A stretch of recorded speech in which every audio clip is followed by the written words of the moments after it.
E tem um ponto interessante, Walter, para a gente ir seguindo no nosso bate-papo, que é o seguinte. Quantas vezes você já encontrou uma pessoa que você não via há bastante tempo e falava assim, tem um dia, qualquer dia a gente precisa almoçar, ou então, precisamos marcar um café. E depois dali, Mentirinha, né? Mentirinha, né? conversa furada. Mentirinha. O quanto que é importante você trabalhar a obtenção de compromisso após você fazer uma sondagem, você fazer, descobrir as necessidades implícitas, explicitar essas necessidades, ou seja, fazer um bom trabalho de sondagem estratégica, fazer uma boa declaração de benefícios, mas se eu fizer a declaração de benefício, a bola está ali na porta do gol, se eu não chutar ela para obter um compromisso, não faz todo sentido, né?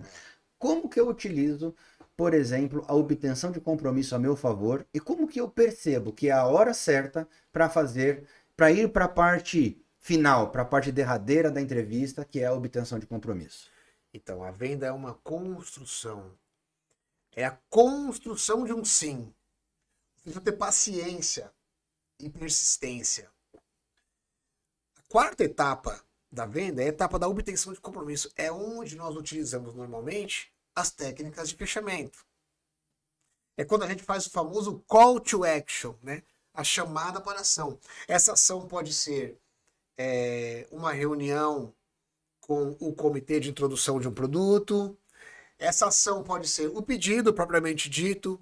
Essa ação pode ser um projeto piloto, mas você tem que ter essa chamada para a ação. Você tem que usar essas técnicas de fechamento, que ficaram muito conhecidas inicialmente, né? As técnicas americanas mais agressivas, né? Técnica de fechamento por suposição, técnica ou, né, que é um outro tipo de técnica de fechamento, do tipo, você quer que eu fature em loja a loja ou CD? O cliente não verbalizou para você que está fechado o negócio e você já fala isso. Você prefere que eu fature em loja a loja ou para o centro de distribuição? Como fica melhor para você? Posso mandar 5 unidades por loja? Ou você prefere 10? 5 ou 10? Isso é uma técnica de fechamento, né? Que você mentalmente, você está trabalhando um processo mental do seu cliente, no qual você está pulando uma etapa, você está ajudando ele a tomar uma decisão pela compra. Né? Só que você tem que fazer isso na hora certa. Se você fizer isso antes, na hora, lá no início da visita, antes de construir essa decisão, muito provavelmente você vai ter de volta objeção. Ué, mas eu não falei que ia fechar com você? Como é que você está perguntando? É diferente quando você constrói isso, né? E a forma como você apresenta. Então, depois de ter te apresentado aqui todos os benefícios do meu produto, mostrando que ele resolve o problema que você tem nessa situação específica, como você prefere que eu fature? Para a loja ou para o CD? É muito interessante isso, que a gente já entra bem agora no calor da negociação, a gente falando de vendas e vendas e negociação ela andam juntos, mas negociação é uma parte dentro de vendas, né? Sim. Aí eu lembrei de um bate-papo que nós tivemos outro dia, Salu, que você contou a história do Rubinho.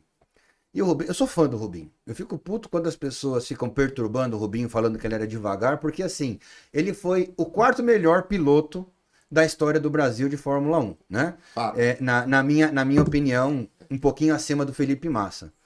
A galera não conseguiu nem ser quarto lugar na sua sala na quinta série e fala que o cara é devagar. Ou seja, o cara era um fora de série, um outlier, né? Ganhou duas vezes o foi duas vezes vice-campeão Isso. mundial de Fórmula 1, coisa Pela que Ferrari. pela Ferrari chegou na Ferrari, né? Coisas que poucas pessoas conseguem. E aí a gente vê que ele só não teve uma carreira mais vitoriosa, porque em algum momento quem cuidava da carreira dele errou na negociação. Conta essa história pra gente, Salu. Ah, então, Fabrício, essa é uma história bem legal que o Rubinho estreou, existe uma expectativa muito grande, inclusive o Senna enxergava no Rubinho um pupilo. Infelizmente teve o acidente de Imola e o Rubinho teve que seguir essa jornada, houve uma alta expectativa. Ele competia por uma equipe quando, mostrando talento, chega uma proposta de uma grande equipe. Só que naquele momento foi oferecido a ele um contrato num valor e a pessoa que fazia a gestão da carreira dele disse: Nossa, mas isso aqui tá US$ 500 mil, falando até em números, tá US$ 500 mil abaixo daquilo que você pode renovar com essa outra equipe. Deixou-se de olhar um todo maior nesse momento, pontualmente por essa questão financeira. E o mesmo contrato que essa grande equipe fez para um piloto chamado Mika Häkkinen, que aceitou E foi campeão mundial. 2 vezes. 2 vezes em 1998 e 1999. Quer dizer, não vamos aqui fazer juízo de valor, porque eu concordo. O Rubinho é um grande piloto, uma pessoa maravilhosa. Mas poderia ter sido Mas muito maior poderia- se negociasse corretamente. Poderia ter dado um passo fundamental para ser campeão se tivesse fechado com uma grande equipe aí que fez essa proposta e olhou-se única e exclusivamente o ponto de um valor naquele momento. Ou seja, Walter, ele não olhou a régua do cliente, ou não é? Pois é. Não olhou a régua do cliente. E em negociação é fundamental que você conheça bem quais são os seus limites e os limites do cliente, porque Vai muito além de preço, né? vai muito além de preço. O preço é uma das réguas só, é um dos limites que você tem, né? Não adianta. Quando a gente estuda um método Harvard, fica claro que existe o ZOPA, né? A zona de possível Possível acordo. acordo.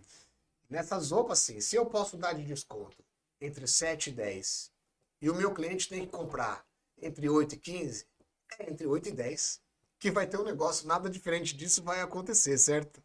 Exatamente. Porém, para otimizar esse entre 8 e 10, eu preciso conhecer as outras réguas. Qual é o meu nível de serviço, de pós-venda, prazo de entrega, logística, enfim. Conhecendo essas réguas e entendendo quais são as necessidades do cliente, é que você vai, num todo, otimizar essa negociação.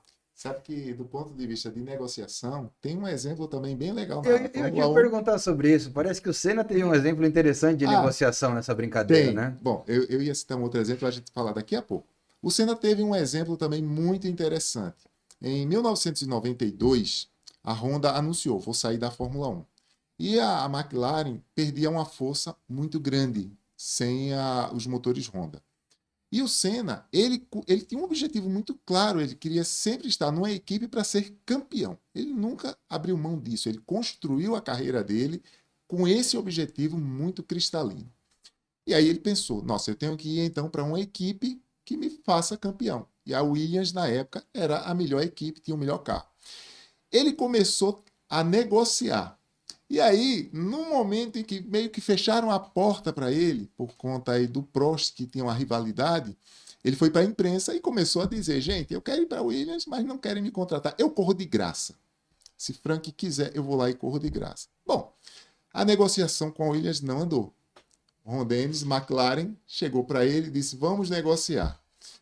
Só que você me fez uma pedida. Eu não vou fazer você correr de graça, mas eu só vou pagar 30% do valor que você me pediu. Já que você Afinal está de disposto a contas, correr de graça, eu vou te tá pagar disposto pouquinho. a correr de graça. Ele sabia o valor dele e ele disse, eu não abro mão. Tá bom, se é 30%, eu vou fazer só 5 corridas do ano que vem.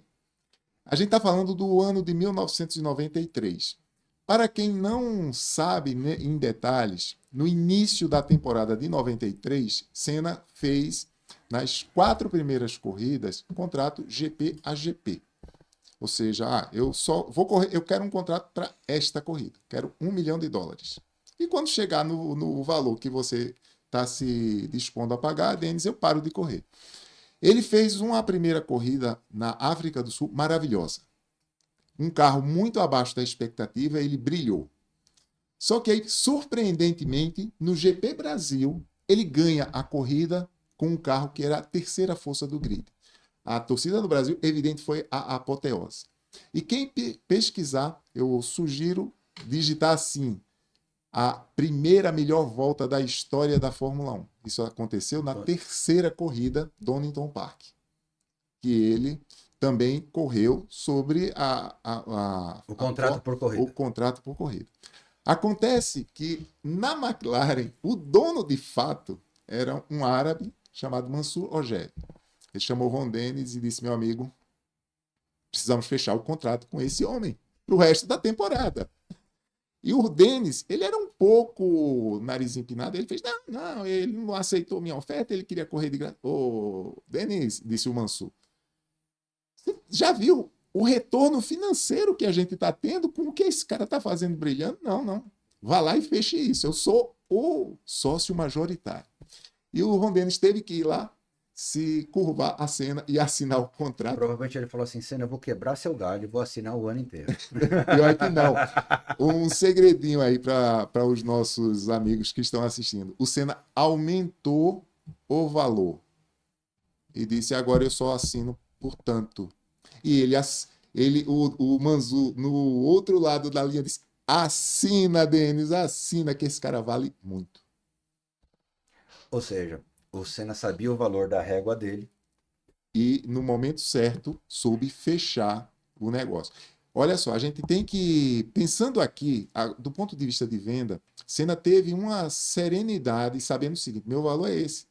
Entrar um ano sem um contrato assinado na Fórmula 1 é um risco absurdo. Absurdo. Absurdo. E ter aí, quando a gente traz isso para o nosso mundo de vendas, muitas vezes, grandes vendedores se perdem porque eles não têm a resiliência mental para esperar o momento certo para fazer o fechamento.